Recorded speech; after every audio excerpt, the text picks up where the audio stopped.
Сәлем достар, сіздермен бірге Айжан. Бүгін сіздермен осы балықты қуыратын боламыз. Бізге ұн керек, тұз, осы заттар керек. Осыларды қазір қуырғанын көрсетемін. Ең алдымен балықты біз тұздап аламыз. Тұзды алып сүйіп аламыз. Жақсылап тұздап аламыз.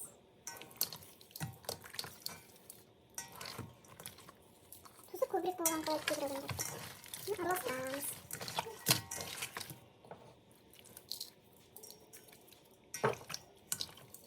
Жақсылап араластырамыз.